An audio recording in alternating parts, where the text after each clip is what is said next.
چاہیے گر دین و دنیا میں سکون دل کی خوشی، چاہیے گر دین و دنیا میں سکون دل کی خوشی، صحبت علماء میں آ کر سیکھو باتیں علم کی، صحبت علماء میں آ کر سیکھو باتیں علم کی۔ الحمدللہ رب العالمین والصلاة والسلام علی سید المرسلین، اما بعد فاعوذ باللہ من الشیطان الرجیم، بسم اللہ الرحمن الرحیم۔ الصلاة والسلام علیکہ یا رسول اللہ وعلی آلکہ واصحابکہ یا حبیب اللہ، الصلاة والسلام علیکہ یا نبی اللہ وعلی آلکہ واصحابکہ یا نور اللہ۔ مدنی چینل کے ناظرین، پروگرام علم کی باتیں میں آپ کو خوش آمدید کہتے ہیں۔ اللہ رب العالمین ہم سب کو دین متین کے احکامات، قرآن و حدیث کی باتیں سیکھ کر، سمجھ کر اور ان پر عمل کرنے کی توفیق عطا فرمائے۔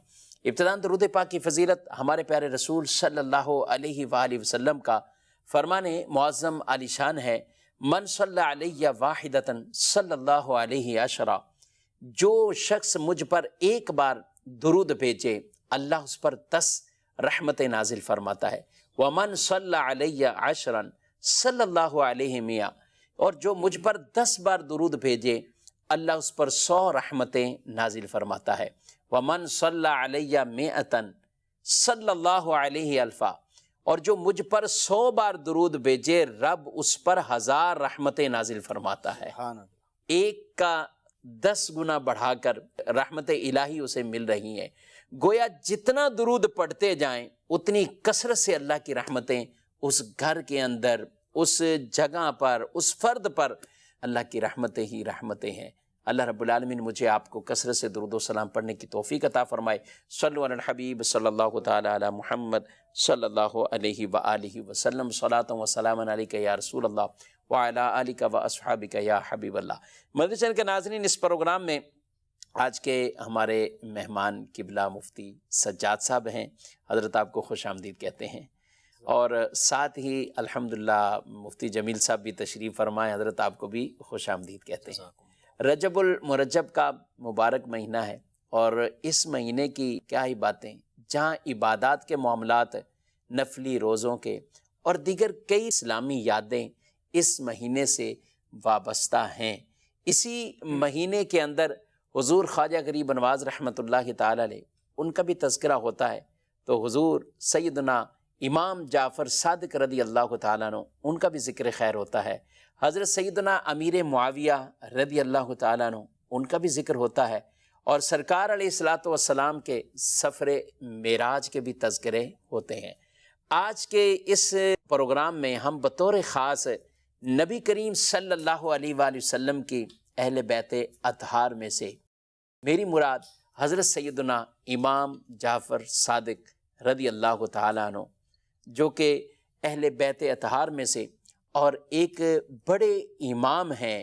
نبی پاک صلی اللہ علیہ وآلہ وسلم نے ارشاد فرمایا ہے کہ تم میں سے کوئی شخص بھی اس وقت تک کامل مومن نہیں ہو سکتا جب تک وہ مجھے اپنی جان سے زیادہ نہ چاہے، اور اب میری ذات اسے اپنی ذات سے بڑھ کر محبوب نہ ہو جائے، اور میری اولاد اس کو اپنی اولاد سے زیادہ پیاری نہ ہو جائے، اور میرے اہل بیت اسے اپنے گھر والوں سے بڑھ کر محبوب نہ ہو جائیں، اس وقت تک وہ کامل مومن نہیں بنتا ہے۔ الحمدللہ ہمیں نبی پاک صلی اللہ علیہ وآلہ وسلم کی ذات سے بھی، حضور صلی اللہ علیہ وسلم کے گھرانے سے بھی، آپ صلی اللہ علیہ وسلم کی ازواج مطہرات ہوں یا آپ کے دیگر اہل بیت اطہار ہوں، الحمدللہ ان سب سے محبتیں ہیں، عقیدتیں ہیں، اور ان سے پیار ہے۔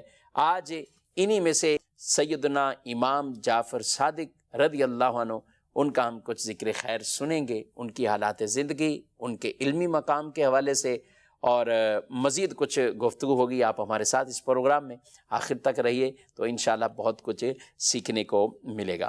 مفتی سجاد صاحب کی طرف میں بڑھوں گا، اور سب سے پہلے حضرت سے ہی پوچھوں گا کہ امام جعفر صادق رضی اللہ عنہ، یہ وہ ہستی ہیں کہ جن کا بچپن سے ہی گویا کہ آدمی تذکرہ سن لیتا ہے، بالخصوص ہمارے یہاں کنڈوں کی فاتحہ ہوتی ہے، تو آپ اس پر کچھ کلام فرمائیں۔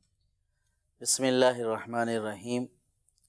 الحمدللہ تمام مسلمانوں کو اہل بیت اطہار سے محبت ہے، اور مسلمانوں کے گھروں میں اہل بیت اطہار کے چرچے بھی ہوتے ہیں، اور الحمدللہ ہم نے بھی جن گھروں میں آنکھ کھولی ہے اہل بیت اطہار سے محبت اور ان سے نسبت رکھنے کی ایک جو عظمت ہے اہل سنت کے گھرانوں میں، یہ سب پایا جاتا ہے الحمدللہ۔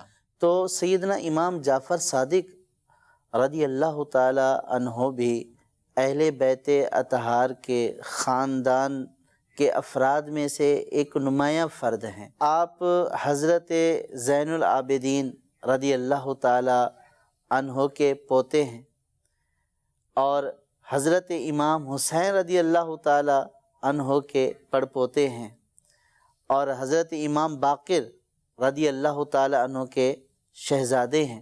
ماشاءاللہ۔ اور علماء نے فرمایا کہ آپ کا اصل نام تو جعفر ہے، اور آپ کو صادق اس لیے کہا جاتا ہے کہ آپ حق اور سچی بات کہنے میں جو شہرت تھی، اس اعتبار سے آپ کو صادق کہا جاتا ہے۔ سبحان اللہ۔ ویسے تو تمام ائمہ اہل بیت اطہار صادق بھی ہیں، امین بھی ہیں، لیکن بعض لوگوں میں ایک خاص وصف ہوتا ہے، تو اسی اعتبار سے آپ کو صادق کہا جاتا ہے۔ اور پھر اگر آپ کے نسب کو دیکھیں تو آپ کی جو والدہ محترمہ ہیں جی جی، حضرت سیدتنا ام فروہ رضی اللہ تعالی عنہ، وہ حضرت ابوبکر صدیق رضی اللہ تعالی عنہ کی پوتی ہیں، کیا بات ہے۔ اور ایک طرف سے پوتی ہیں اور ایک طرف سے پڑپوتی ہیں۔ حضرت امام جعفر صادق رضی اللہ تعالیٰ عنہ کیوں نہ صادق ہوں؟ کیونکہ آپ کی والدہ محترمہ رضی اللہ تعالیٰ عنہا کے جد امجاد، یعنی ان کے جو بزرگوار ہیں، ان کا تعلق حضرت صدیق اکبر رضی اللہ تعالیٰ عنہ کے گھرانے سے ہے۔ والد کی طرف سے آپ حضرت امام باقر اور وہ امام زین العابدین، وہ شہزادے امام حسین کے، وہ شہزادے علی المرتضیٰ کے، علی المرتضیٰ شوہر ہیں بی بی فاطمہ رضی اللہ تعالی عنہا کے، اور وہ شہزادی ہیں سرکار مدینہ صلی اللہ علیہ وآلہ وسلم کی۔ تو والد کی طرف سے تو آپ کا نسب یوں ہے، اور والدہ کی طرف سے بھی بڑا دلچسپ ہے جو ام فروہ رضی اللہ تعالیٰ عنہا ہیں۔ آپ کی والدہ محترمہ حضرت سیدنا قاسم رضی اللہ تعالی عنہ کی صاحبزادی ہیں، اور حضرت سیدنا قاسم حضرت سیدنا محمد رضی اللہ تعالی عنہ کے صاحبزادے ہیں، ٹھیک ہے، اور حضرت محمد حضرت ابوبکر صدیق رضی اللہ تعالی عنہ کے شہزادے ہیں۔ آپ خود بھی صادق، اور آپ کی والدہ کی طرف سے اگر حضرت سیدنا صدیق اکبر رضی اللہ تعالی عنہ جو آپ کے نانا لگتے ہیں وہ بھی صادق، صدیق اکبر، صدیق اکبر، اور حضور صلی اللہ تعالی علیہ وسلم جن کے آپ نسل سے ہیں وہ بھی صادق اور صادق الامین۔ تو یہ تین صادق ہیں۔ آپ صادق کیوں نہ ہوں کہ آپ کے نانا بھی صادق، اور حضور صلی اللہ تعالی علیہ وسلم جن کی نسل پاک سے آپ ہیں وہ بھی صادق اور امین، تو اس اعتبار سے آپ کو حضرت امام جعفر صادق رضی اللہ تعالیٰ عنہ کہا جاتا ہے، یعنی خود سچے کیونکہ سچوں کی اولاد۔ واہ واہ، سبحان اللہ۔ جمیل صاحب، حضرات صحابہ اکرام علیہ مردوان اور اہل بیت اطہار آپس میں پیار محبت کے تو ان کے کثیر واقعات ہیں۔ امام جعفر صادق رضی اللہ تعالیٰ عنہ بڑے فخر سے ایک بات ارشاد فرمایا کرتے تھے۔ آپ رضی اللہ تعالیٰ عنہ کا یہ فرمان کتابوں میں بالکل واضح انداز میں موجود ہے۔ آپ فرماتے ہیں ولدنی ابو بکر مرتین، یعنی مجھے ولادت کی روح سے صدیق اکبر رضی اللہ تعالیٰ عنہ کے ساتھ ایک نہیں دو طرح سے رشتہ حاصل۔ سبحان اللہ۔ اب کس طرح؟ حضرت ابو بکر صدیق رضی اللہ تعالیٰ عنہ کے ایک بیٹے ہیں محمد اور ایک بیٹے ہیں عبد الرحمن، تو جو محمد ہیں ان کے بیٹے ہیں قاسم، ٹھیک ہے، اور جو عبد الرحمن ہیں ان کی بیٹی ہیں اسما۔ اسما۔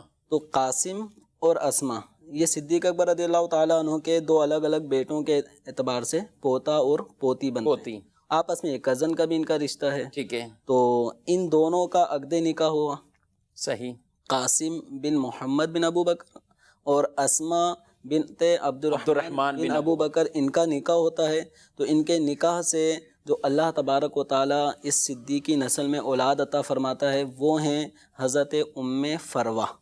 ام فروہ۔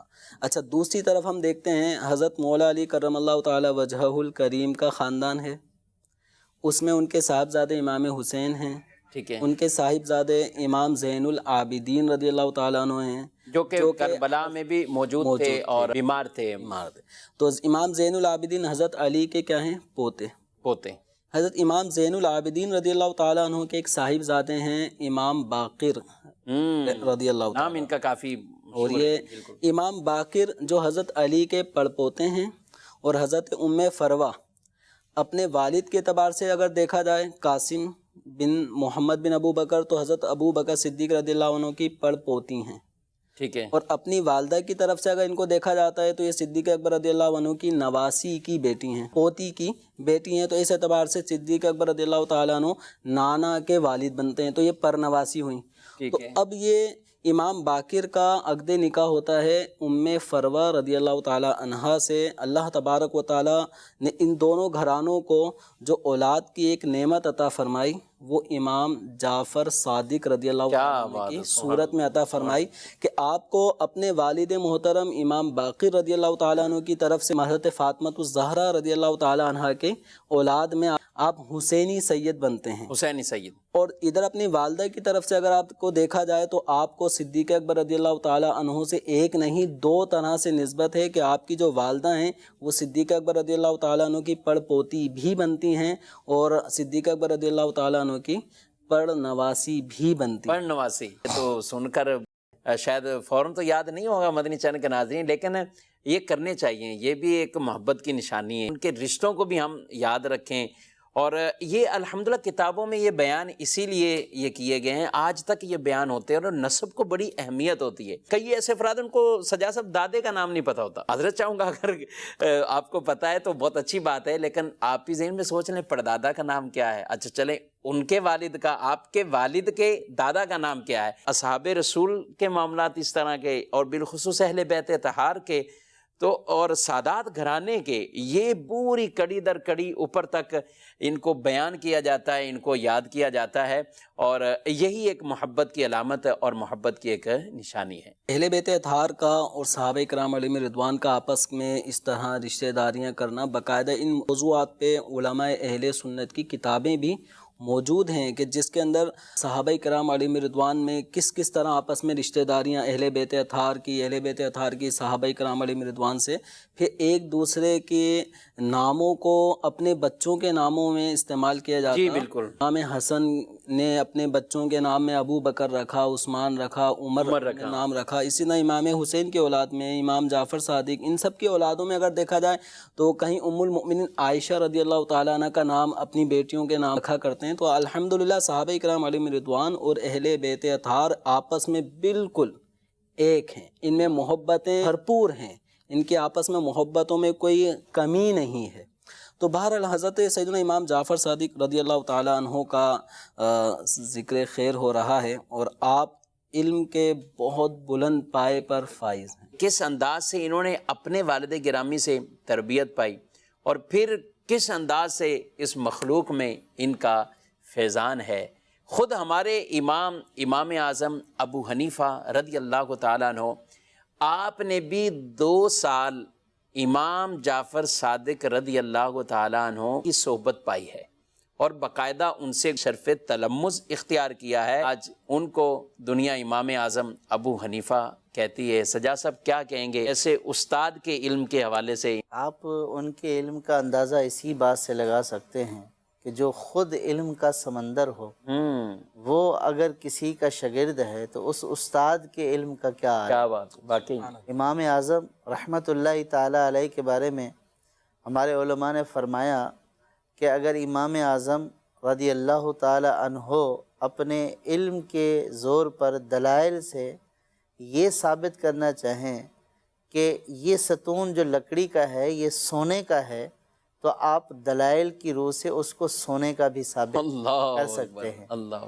تو اس قدر دلائل رکھتے ہوں علمی، وہ 2 سال تک جس کے شاگرد رہے ہیں تو ان کے علم کا کیا عالم ہوگا۔ صرف یہ نہیں، یعنی حضرت امام اعظم رحمۃ اللہ تعالی علیہ نہیں، بلکہ حضرت امام مالک بن انس رضی اللہ تعالی عنہ، حضرت امام اعظم بھی ایک پورے فقہ کے امام ہیں، جی، حضرت امام مالک رضی اللہ تعالی عنہ کے مالکی کے امام ہیں۔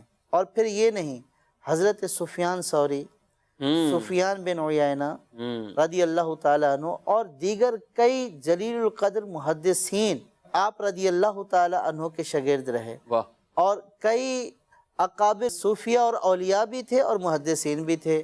حضرت سیدنا داؤد طائی رحمۃ اللہ تعالی علیہ یہ بھی آپ کے شاگردوں میں ہیں، بلکہ آپ نے اپنے شاگردوں پر ایسے نقوش چھوڑے ہیں، یعنی ان کے دلوں میں آپ کی عظمت ایسی نقش ہو گئی ہے کہ وہ آپ کے جو اوصاف بیان کرتے ہیں، اگر ان اوصاف کو پڑھیں اور سنیں تو رونگٹے کھڑے ہو جاتے ہیں کہ کیسی اعلیٰ پائے کی شخصیت تھیں۔ امام مالک فرماتے ہیں کہ میں جب بھی حضرت سیدنا امام جعفر صادق رضی اللہ تعالی عنہ کی خدمت میں حاضر ہوا ہوں، میں نے ان کو 3 معمولات میں سے کسی معمول میں دیکھا ہے، اس کے علاوہ کسی اور چیز میں مشغول نہیں دیکھا۔ اللہ، وہ 3 معمولات کیا تھے؟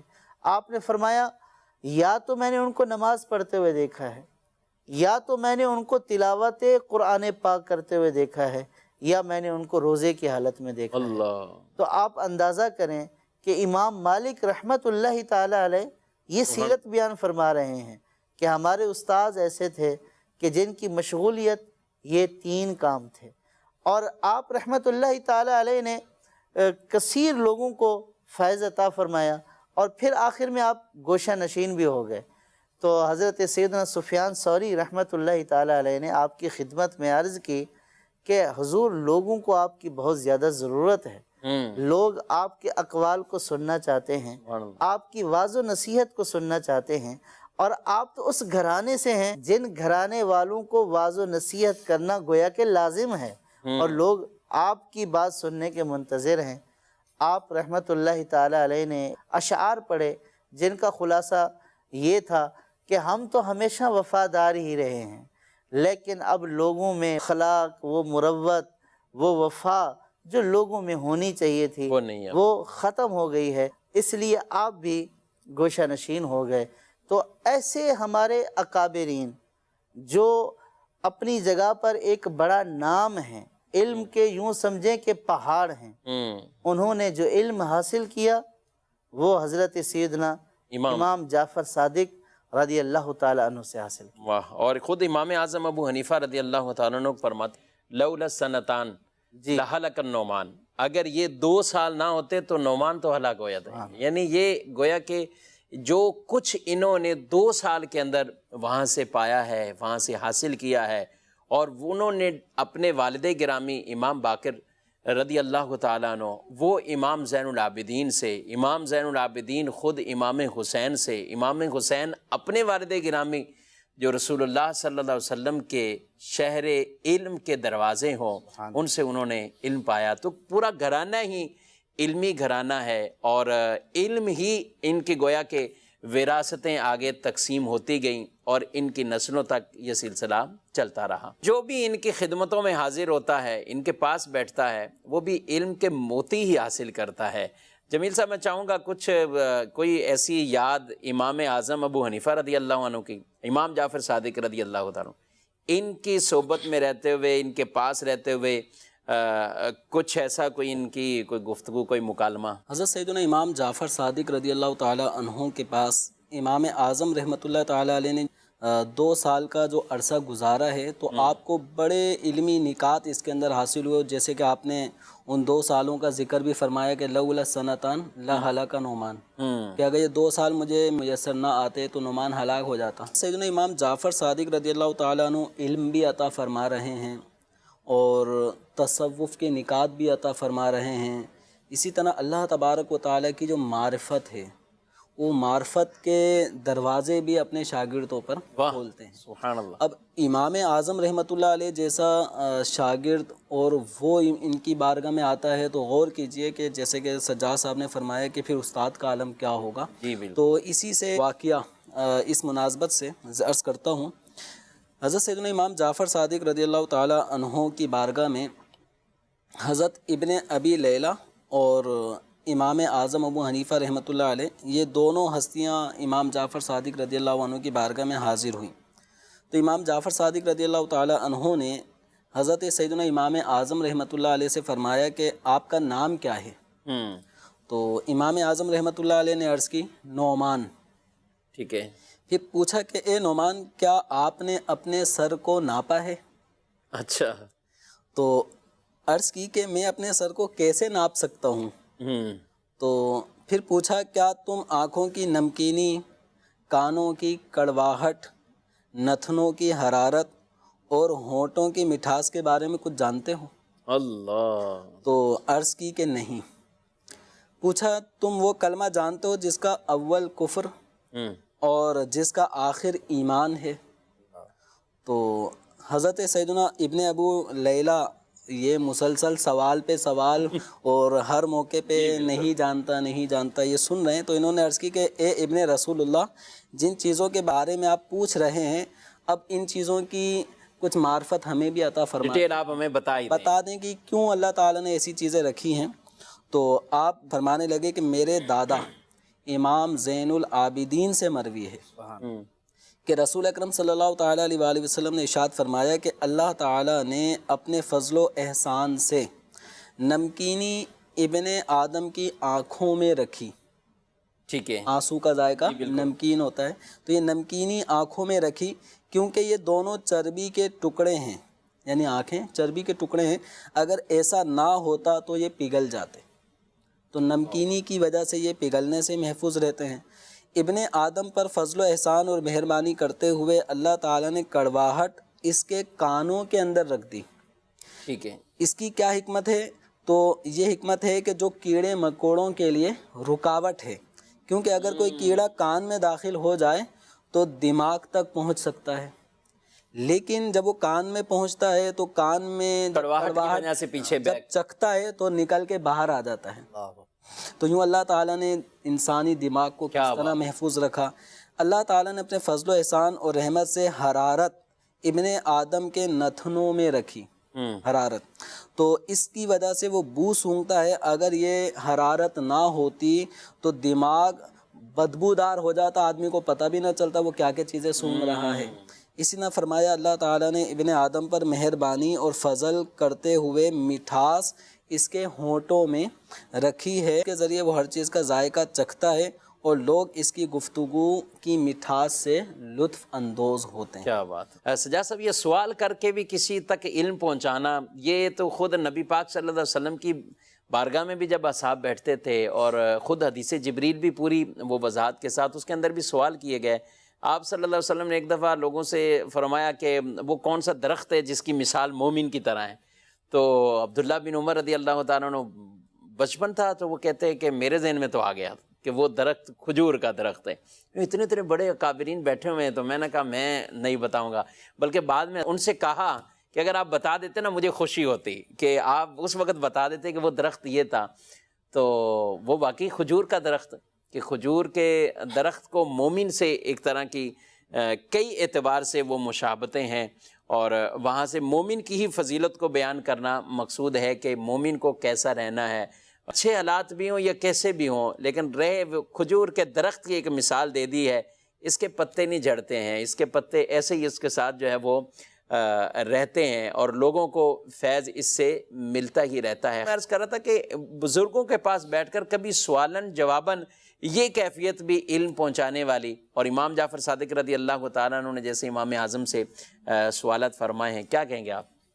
یہ انتہائی درجے کی مشفقانہ، یعنی استاد جو شفیق استاد ہوتا ہے وہ علم بھی دیتا ہے، اور علم کی پھر جو پیچھے اسرار و رموز ہوتے ہیں وہ بھی بتاتا ہے، اور پھر علم میں اضافہ، برکت اور پھر کیسے نفع مند ہوگا، وہ سب اپنے شاگردوں کو دیتا ہے، کیونکہ یہی رسول اللہ صلی اللہ تعالی علیہ وسلم کی میراث ہے۔ سبحان اللہ۔ آپ رضی اللہ تعالیٰ عنہ نے حضرت سفیان ثوری رضی اللہ تعالیٰ عنہ سے فرمایا، جب تو یہ محسوس کرے کہ اللہ نے تجھے یہ نعمت دی ہے اور تو یہ چاہتا ہے کہ یہ نعمت تیرے پاس رہے یا یہ نعمت زیادہ ہو جائے، تو پھر تجھے چاہیے کہ تو اللہ کا شکر ادا کر، واہ، کیونکہ اللہ تبارک و تعالیٰ نے قرآن پاک میں ارشاد فرمایا لَإِن شَكَرْتُمْ لَأَزِيدَنَّكُمْ، لئن شکرتم لازیدنکم۔ اگر تم شکر کرو گے تو اللہ تبارک و تعالیٰ اس نعمت میں اور زیادہ اضافہ فرما دے۔ سبحان اللہ، سبحان اللہ، تو اب علم بھی عطا فرما دیا کیا بات ہے، اور پھر اس علم کو بڑھانے کا نسخہ بھی عطا فرما دیا۔ سبحان اللہ۔ اتنے بڑے عالم اور اتنا بڑا یعنی رسول اللہ صلی اللہ تعالیٰ علیہ وسلم سے قرب نسبت، لیکن آپ رضی اللہ تعالیٰ عنہ کی عاجزی اور انکساری، یعنی ایک پہلو ہے علم کا، جی، زہد، تقوی، ورع کا، لیکن اس کے ساتھ وہ یہ بھی جانتے ہیں کہ علم آ جانے کے بعد رہنا کیسے ہے۔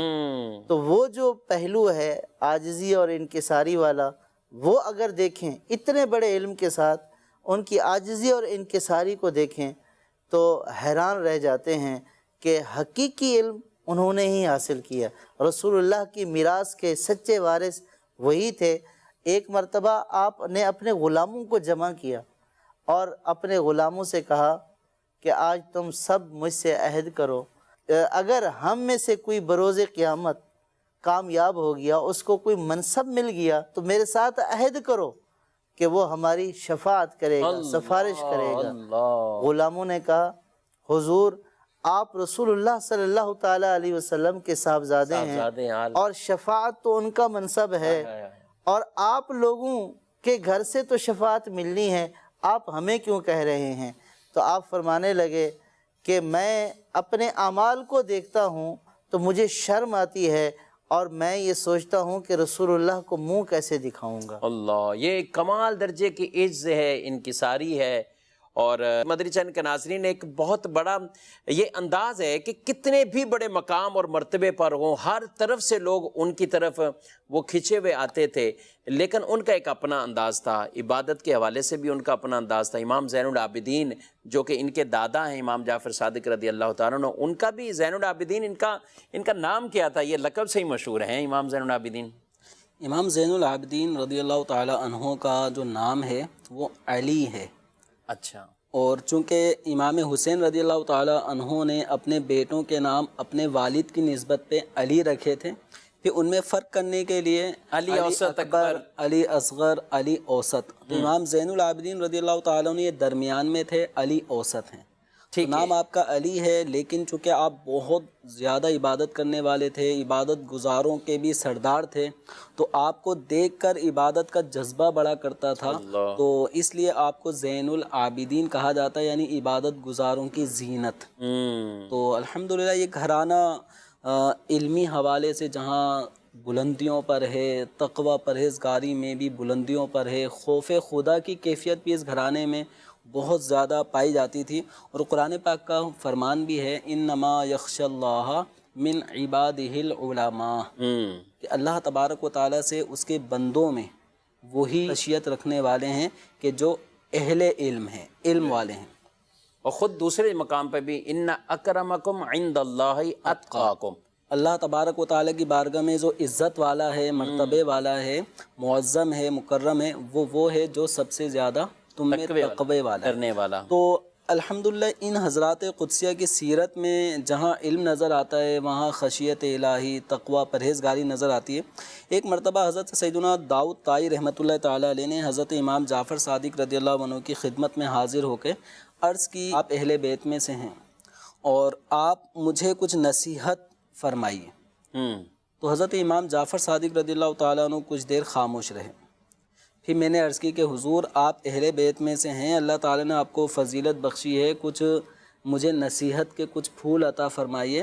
تو حضرت سیدنا امام جعفر صادق رضی اللہ تعالیٰ عنہ نے فرمایا کہ مجھے خوف لاحق ہوتا ہے یہ کہ کہیں قیامت کے دن میرے جد اعلیٰ سرکار مدینہ صلی اللہ تعالیٰ علیہ وآلہ وسلم میرا ہاتھ پکڑ کر یہ نہ پوچھ لیں کہ تو نے خود میری پیروی کیوں نہیں کی۔ یہ ان کا کمال عاجزی ہے، انکساری ہے، یعنی ان کے طریقہ کار سے تو سنت رسول صلی اللہ تعالیٰ علیہ وسلم نظر آتی ہے، لیکن ان کا اپنا خوف یہ ہے۔ وہ ادھر کہہ رہے ہیں کہ آپ تو اہل بیت میں سے، آپ کا اتنا عرفہ اور اعلیٰ مقام ہے، گویا حضرت داؤد طائی رحمۃ اللہ علیہ ان کے فضائل بیان کر رہے ہیں اور یہ ان کے فضائل سے سن کر خوش نہیں ہو رہے کہ اچھا اب ہمارا تو کام ہی ہے یہ تمہیں سمجھانا، بلکہ آپ اس کے بجائے آپ پر خوف خدا کا غلبہ ہوتا ہے اور فرماتے ہیں کہ مجھے تو اس بات کا ڈر ہے کہ کہیں بروز قیامت نبی پاک صلی اللہ تعالیٰ علیہ وسلم میرا ہاتھ پکڑ کے یہ نہ فرمائیں کہ تو نے خود میری پیروی نہیں کی۔ اور یہ جملہ کہہ کر انہوں نے خود ہی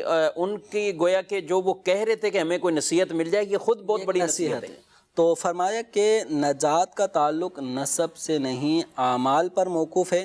یہ سن کر حضرت داؤد طائی رحمۃ اللہ تعالیٰ علیہ فرماتے ہیں کہ مجھے بہت عبرت حاصل ہوئی کہ جب اہل بیت اطہار کے خوف خدا کا یہ عالم ہے تو میں داؤد طائی کس گنتی میں ہوں؟ اللہ، حالانکہ حضرت داؤد طائی رحمۃ اللہ علیہ صوفیاء کرام میں ان کا بڑا اونچا مقام ہے، بڑا مقام ہے اور نام ہے۔ ان کے کئی واقعات احیاء العلوم میں، کیمیاء سعادت میں اور اسی طریقے سے مدنی چینل کے ناظرین بھی سنتے آئے ہیں، درس و بیان میں ان کے واقعے سنے جاتے ہیں، لیکن اس کے باوجود یہ کہہ رہے ہیں کہ جب اہل بیت اتنا خوف رکھتے ہیں تو میں کس گنتی میں ہوں؟ تو اس سے معلوم ہوتا ہے کہ ہمیں خوف خدا اپنے دلوں میں پیدا رکھنا چاہیے، اور یہ اہل بیت اطہار جن کو حضور صلی اللہ علیہ وسلم سے ایسا گہرا تعلق ہے، ایسا پختہ ان کا رشتہ ہے، لیکن اس کے باوجود یہ عمل پر انتہائی درجے توجہ دیا کرتے تھے۔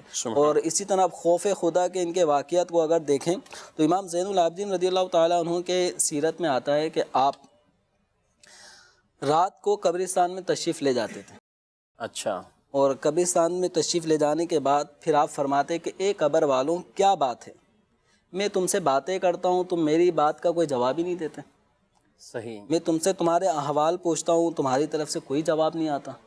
پھر آپ رحمۃ اللہ علیہ فرماتے افسوس کہ میرے اور تمہارے درمیان ایسا حجاب یعنی پردہ آ گیا ہے، لیکن آئندہ میں بھی تمہارے ہی جیسا ہونے والا ہوں۔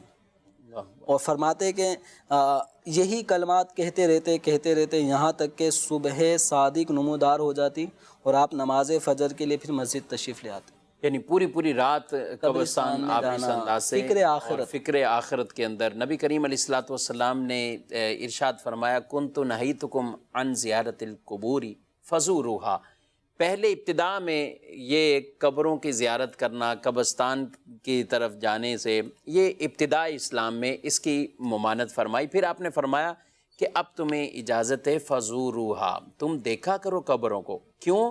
فَإِنَّهَا تُذَكِّرُ الْآخِرَةَ، کہ یہ آخرت کی یاد دلاتی۔ قبرستان جانا اور وہاں جا کر یہ سوچ اپنے اندر پیدا کرنا اور اس فکر میں رہنا کہ آج یہ ہیں، کل کو ہمیں بھی یہیں آنا ہے۔ ہمارے ارد گرد بسنے والے بڑے بڑے اچھے پیسے والے ہوں، اچھی صحت والے ہوں، اچھی شہرت والے ہوں، خوبصورت بھی ہوں، لیکن کئی ایسے ہیں کہ جو اس دنیا سے رخصت ہو گئے، ہمیں بھی اسی طرح جانا ہے۔ کاش قبرستان جا کر اگر اس طرح کی سوچ پیدا ہو جائے۔ سجاد صاحب، آج کل قبرستان آدمی جاتے بھی ہیں، لیکن وہاں پہ بھی بس تھوڑی دیر غور کن کچھ ٹائم لگا رہا ہو قبر میں، تو پھر آدمی کہتا ہے کہ یار کوئی کام ہی کر لو، کام کوئی نہیں ہے تو چلو یا سوشل میڈیا چلا لو یا موبائل کر لو یا آپس میں کوئی باتیں کر لو۔ یعنی ہنستے کھیلتے لوگ قبرستان میں بھی نظر آتے ہیں، جبکہ امام جعفر صادق رضی اللہ تعالیٰ عنہ اور اسی طرح ہمارے اسلاف اور بزرگوں کی کیا یہ تعلیمات تھیں؟ یہ تو بہت کم بات ہے، یعنی کہ سوشل میڈیا پہ اگر اچھی چیز دیکھ رہا ہے تو بہت اچھی بات ہے، کوئی تلاوت سن لے، اور اگر بری چیز دیکھ رہا ہے تو ایسے مقام پر کہ جہاں عبرت حاصل کرنے کے لیے اور موت یاد دلانے کے لیے یہ کہا جا رہا ہے کہ آپ جاؤ تاکہ موت اور آخرت کی یاد آئے، اور احادیث پاک کے مطابق قبروں کی زیارت کرنا، قبروں کو دیکھنا، یہ دل کی سختی کو بھی دور کرتا ہے، دل میں نرمی پیدا کرتا ہے۔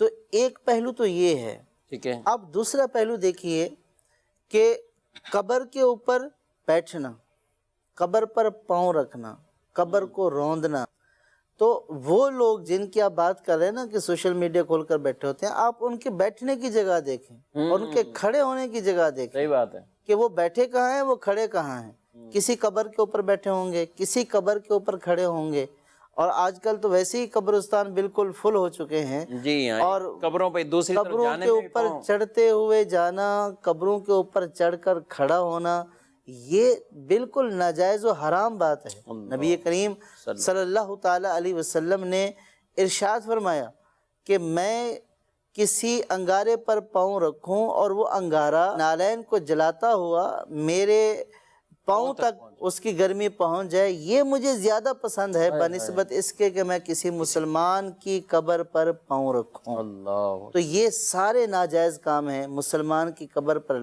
بیٹھنا حرام ہے۔ اور پھر اگر یہ کام نہیں ہے تو وہ جو آپ نے ارشاد فرمایا کہ ہنسی مذاق کا مقام ہی نہیں ہے، یہ تو ایسا ہی ہے کہ کسی کے ہاں میت ہوئی ہے اور آپ وہاں پہ کھڑے ہو کر میت کے ساتھ ہنس رہے ہیں، تو یعنی ایک اخلاق اور مروت کے بھی خلاف ہے۔ بالکل، تو جس طرح اب جس کی میت ہوگی اگر وہاں جا کر آپ ہنسیں تو وہاں ہنسنا کتنا معیوب ہوگا، لوگ بھی بولیں گے یار کہ اس کو حیا اور شرم نہیں ہے کہ میت کے ساتھ کھڑا ہو کر کہکے لگا رہا ہے۔ لیکن وہیں یہ لوگوں میں بھی یہ کمزوری پائی جا رہی ہے کہ اس بات کو برا نہیں سمجھتے کہ قبرستان میں ہنسی مذاق کہکا، حالانکہ امر بالمعروف کا جو حکم ہے کہ نیکی کی دعوت دینا، اگر ہمیں معلوم ہے کہ جو اس طرح کے کام کر رہے ہیں اور ناجائز کام کر رہے ہیں تو ہمارے اوپر لازم ہو جاتا ہے، اگر ہمیں یہ بات معلوم ہے کہ ہم منع کریں گے تو رک جائیں گے، اب ہمارے اوپر واجب ہو گیا کہ ہم ان کو روکیں، منع کریں کہ آپ ایسا کام نہ کریں، اور کوئی بھی ایسا کام کہ جو اخلاق اور مروت کے خلاف ہو، قبرستان کے آداب کے خلاف ہو، اور جو آنے کا مقصود ہے اس کے خلاف ہو، تو ایسی فضولیات لغویات میں نہ پڑیں کہ جس سے آپ اللہ کو بھی ناراض کریں اور گناہ کے بھی حقدار ہو جائیں۔ اور آپ نے بالکل بجا فرمایا، اور اس طرح کا کوئی ایک آدمی ہوتا ہے نا کہ جس کی وجہ سے جو امر بالمعروف کر سکے، سمجھا سکے، کچھ ہوتا ہے اپنے قریب لا کے ویسے ہی قصیدہ بردہ شریف پڑھ لیا، کعبہ کے بدر الدجا یہ صلاۃ والسلام پڑھ لیا، کچھ اور ذکر و اذکار کر لیا، ان کو آپ اصالِ ثواب کریں اور مرحومین کو بھی انشاءاللہ وہ ثواب پہنچے گا۔ مدنی چینل کے ناظرین، پروگرام ہمارا جاری ہے، امام جعفر صادق رضی اللہ تعالیٰ عنہ ان کی حالات زندگی پر کچھ گفتگو ہم کر رہے ہیں اور مزید بھی کچھ کریں گے، بل دیکھتے ہیں ناظرین کیا پوچھنا چاہتے ہیں۔ حضرت امام جعفر صادق رحمۃ اللہ تعالیٰ علیہ کی وصال کی تاریخ کون سی ہے؟ جی بالکل، یہ سوال آپ کا بجا سوال ہے اور بنتا بھی ہے سجاد صاحب۔ ان دنوں میں بطور خاص امام جعفر صادق رضی اللہ تعالیٰ عنہ کا جب ذکر خیر ہوتا ہے تو وصال کی کیا ان کی تاریخ تھی، اور یہ جو کنڈوں کی فاتحہ ہے یہ کس تاریخ پہ ہونی چاہیے؟ حضرت امام جعفر صادق رضی اللہ تعالی عنہ کے وصال کی تاریخوں کے بارے میں اختلاف ہے۔ اچھا، بعض علماء نے شوال المکرم میں آپ کا وصال بیان فرمایا ہے، ٹھیک، اور بعض نے 15 رجب المرجب جو ہے وہ آپ کے وصال کی تاریخ بیان فرمائی ہے۔ زیادہ مشہور ادا جو علماء نے جس کو بیان فرمایا ہے وہ 15 رجب المرجب ہے۔ ٹھیک ہے، تو اب رہا کنڈوں کا جی کہ پھر وہ 22 کو کیوں کی جاتی ہیں، تو پہلی بات تو اس میں شرعی اعتبار سے یہ ہے کہ جو نیاز ہے، اصال ثواب ہے، فاتحہ ہے، یہ یوم وصال پر ہو تو اچھی بات ہے۔ ٹھیک ہے، سیدی اعلیٰ حضرت رحمۃ اللہ تعالی علیہ فرماتے ہیں کہ بزرگوں کی ارواح یوم وصال والے دن ان کی قبروں کی طرف زیادہ متوجہ ہوتی ہیں، اور یہ زیادہ ان کی توجہ حاصل کرنے کا ذریعہ ہے، اور بالخصوص اس وقت میں جس وقت میں وصال ہوا ہے تو یہ زیادہ اور زیادہ بہتر ہے۔ ماشاءاللہ، تو اس اعتبار سے 15 رجب المرجب کو کرنا یہ زیادہ بہتر ہے، لیکن شرعی اعتبار سے اصال ثواب کے لیے کوئی دن متعین نہیں ہے کہ اسی دن کرنا ہے، کہ وصال والے دن کرنا ہے، وصال کے علاوہ نہیں کرنا، یا اصال ثواب ہوگا ہی نہیں۔ تو اہل سنت کا یہی نظریہ ہے کہ اصال ثواب ہر وقت زندگی میں کسی بھی وقت آپ کریں تو یہ ہو سکتا ہے۔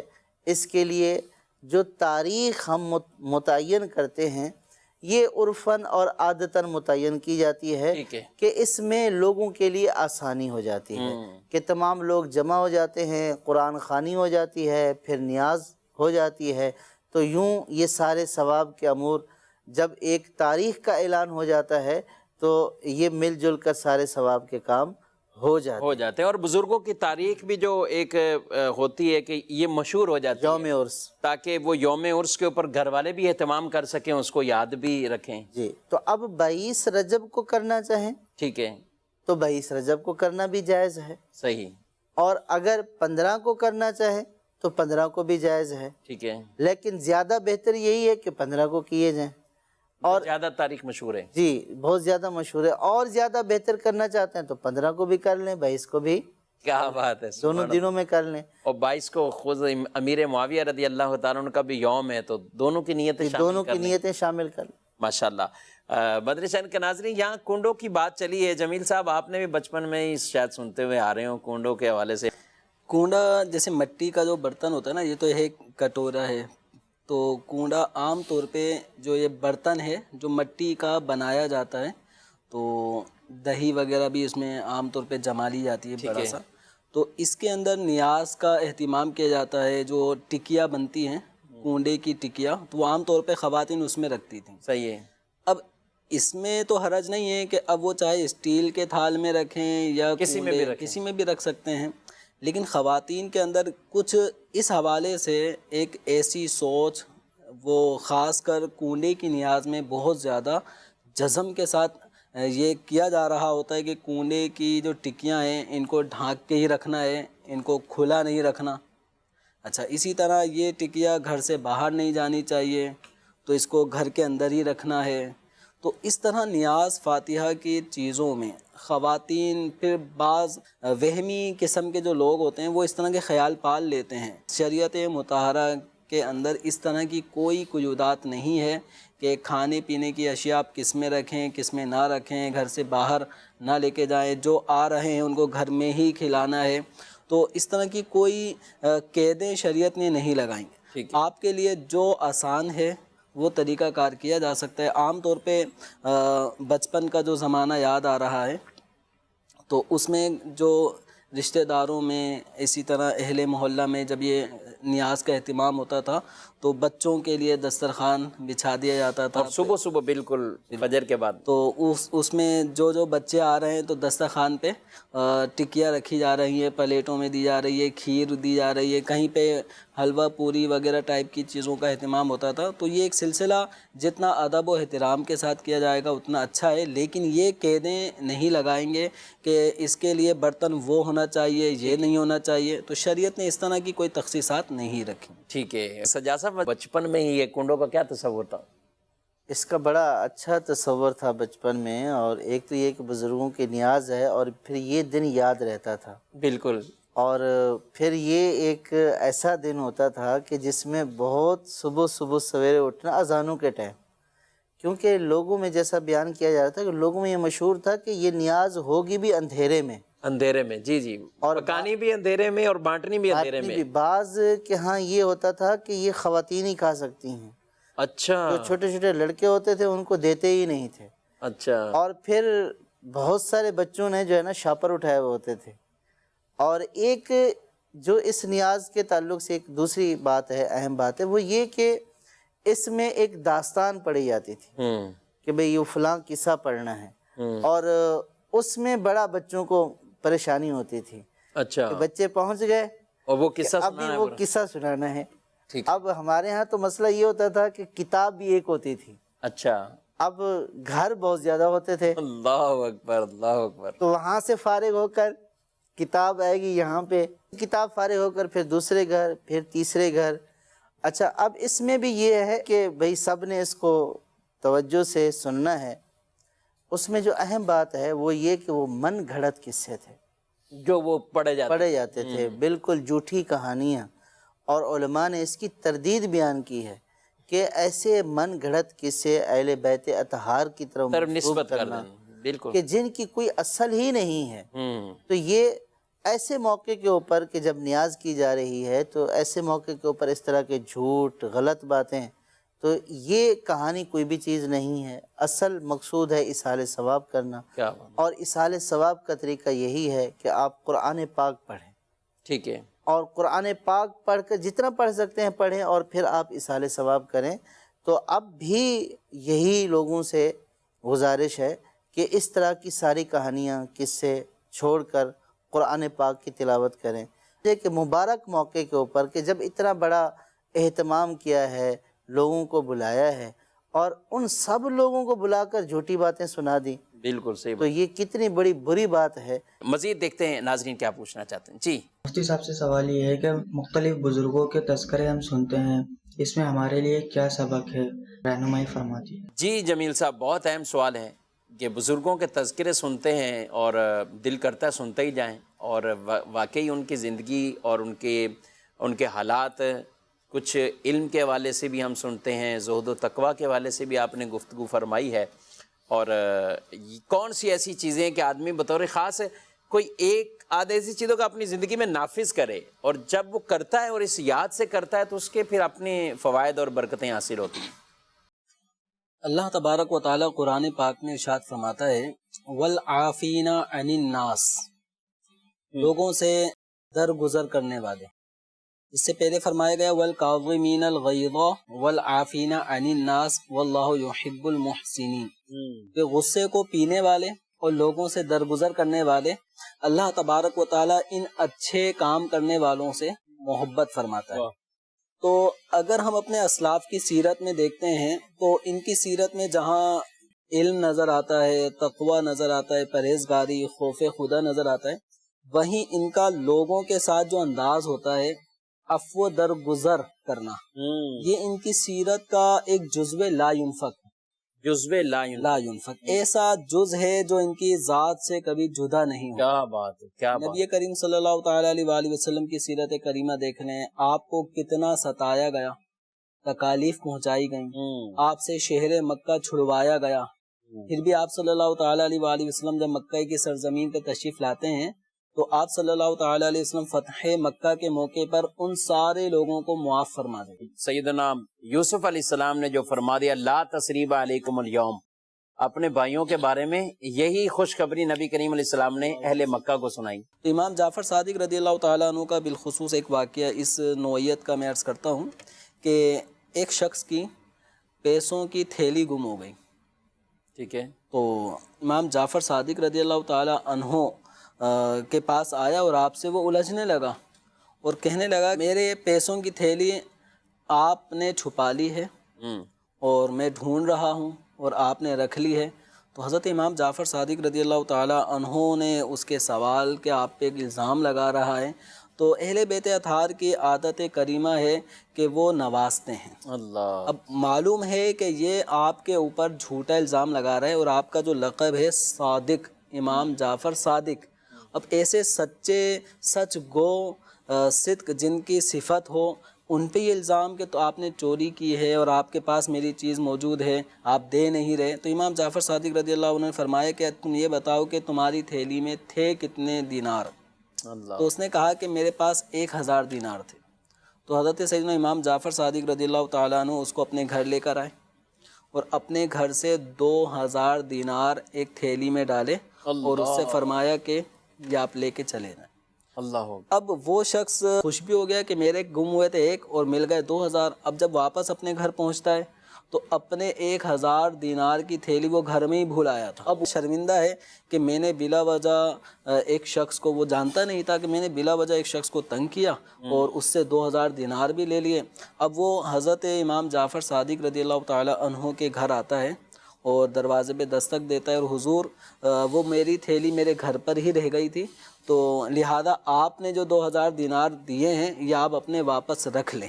تو حضرت سیدنا امام جعفر صادق رضی اللہ تعالی عنہ نے کیا ہی خوب جواب ارشاد فرمایا کہ ہم جو چیز دے دیتے ہیں پھر اس کو واپس لیتے نہیں. اللہ اکبر، سبحان اللہ. اب یہ تمہاری ہے.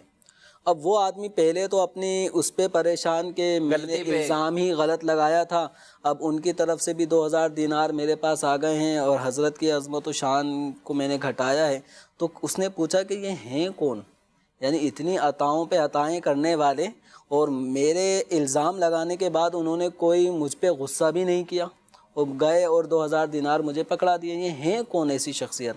تو لوگوں نے کہا کہ تم جانتے نہیں ہو کہ یہ حضرت امام جعفر صادق رضی اللہ تعالیٰ عنہ ہیں؟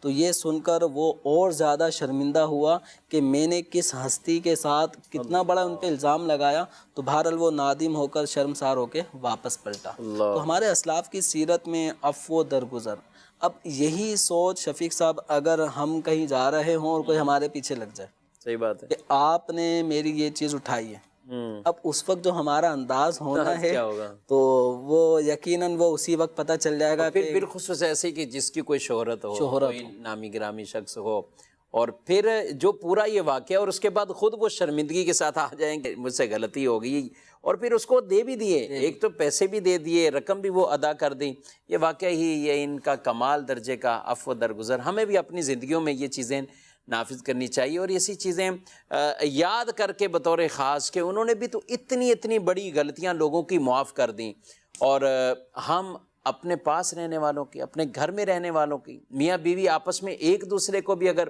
برداشت نہ کر سکیں، عفو درگزر نہ کر سکیں، تو یہ گویا کہ اسلامی تعلیم سے بڑے محروم گئے۔ یہ تو ہماری بنیادوں میں یہ چیزیں تھیں۔ امام زین العابدین رضی اللہ تعالیٰ عنہ، آپ واقع کربلا کے بعد مدینہ شریف سے کچھ اپنا پڑاؤ ڈالا ہوا تھا، اور ظاہر ایک پورا واقعہ ہے کربلا کا واقعہ، اور اپنے آنکھوں کے سامنے آپ کے پورے جو گھرانے کے ساتھ یہ معاملہ ہوا، تو پھر بھی آپ عبادت اور ان چیزوں میں مشغول رہتے۔ ایک مرتبہ ایک سپاہی وہ آپ کے پاس آیا، اس سپاہی نے کہا کہ میں کچھ دن آپ کے پاس رہنا چاہتا ہوں، تو بڑے مہمان نواز تھے، خود اہل بیت اطہار کا گھرانہ ہے، اور یہ کھلاتے بھی ہیں، خود بھوکے رہ لیں گے لیکن آنے والوں کو کھلاتے تھے اور ان کو نوازتے تھے۔ فرمایا رہ لو۔ وہ اصل میں یزیدی فوج کے اندر اس وقت وہ شامل تھا، لیکن پھر اس کی اپنی فوج سے کوئی معاملہ ہوا تو وہ یہاں بھاگا ہوا دوڑا ہوا یہاں آیا، تو ان کے پاس آیا، تو انہوں نے کہا رہ لیں۔ 2 دن 3 گزرے، 3 دن گزرے، تو وہ جب شخص جاننے لگا تو آپ نے کچھ کھانا پینا دیا کہ راستے میں بھی تمہیں کام آ جائے گا، یہ بھی لے جاؤ ساتھ۔ تو وہ کہتا ہے شاید انہوں نے مجھے پہچانا نہیں۔ واپسی آیا اور بڑا شرمندہ تھا، اور آ کر کہنے لگا کہ حضور آپ نے لگتا مجھے پہچانا نہیں ہے۔ تو آپ نے فرمایا نہیں، یہ تمہاری غلط فہمی، میں نے پہلی نظر سے ہی تمہیں پہچان لیا تھا، تم اس وقت اس فوج میں تھے۔ کہا حضور پھر یہ آپ کا انداز اور یہ طریقہ کار؟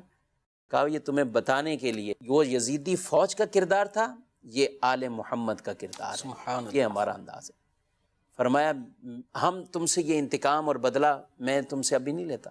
آپ نے اپنا انداز یہ بتایا کہ کیوں نہ ہو ایسے، جس نانا کے یہ نواسے ہیں، جن کی اولاد میں سے ہیں، ان کا اپنا انداز بھی یہی تھا، آپ معاف فرمایا کرتے تھے۔ سراقہ آپ کے پیچھے لگا آپ کو اس وقت انعام حاصل کرنے کے لیے کہ جب آپ ہجرت کر رہے ہیں، آپ فرما رہے ہیں اس کے گھوڑے کی، اس کی سواری کی گرفت ہو، پکڑ ہو، دھنس جاتا ہے، لیکن کہتا ہے معاف کر دیں، معاف فرما دیتے، معاف فرما۔ 1 بار نہیں، 2 بار، 3 مرتبہ واقع ہو جائے پھر بھی معافی دی ہے۔ مدنی چینل کے ناظرین، کبھی کبھی ہم صلح بھی کر لیتے ہیں، کئی معاملات جھگڑے اپنے دور کر لیتے ہیں، معاف نہیں کرتے، دل میں یہ بات رہتی انتقام لینا ہے، بدلہ لینا ہے۔ ہمارے بزرگوں اور اسلاف کی یہ سیرت اور یہ انداز نہیں تھے۔ اللہ کرے دل میں اتر جائے میری بات، اللہ کرے میں بھی ایسا بن جاؤں، ہم سب دین متین کے یہ احکامات سیکھنے والے اور درست طریقے سے اس پر عمل کرنے والے بن جائیں، اور اپنے بزرگوں کو ہم اسی طرح یاد کریں اور ان کی ان اچھی باتوں کو اپنی زندگیوں میں نافذ کریں۔ اللہ رب العالمین مجھے آپ کو عمل کی توفیق عطا فرمائے۔ مدنی چینل دیکھتے رہیے، مدنی چینل کا ساتھ بھی دیتے رہیں۔ آئندہ بدھ کو ایک نئے موضوع کے ساتھ پھر انشاءاللہ حاضری دیں گے، تب تک کے لیے اجازت، فی امان اللہ۔ چاہیے گر دین و دنیا میں سکون دل کی خوشی، چاہیے گر دین و دنیا میں سکون دل کی خوشی، صحبت علماء میں آ کر سیکھو باتیں علم کی، صحبت علماء میں آ کر سیکھو باتیں علم کی۔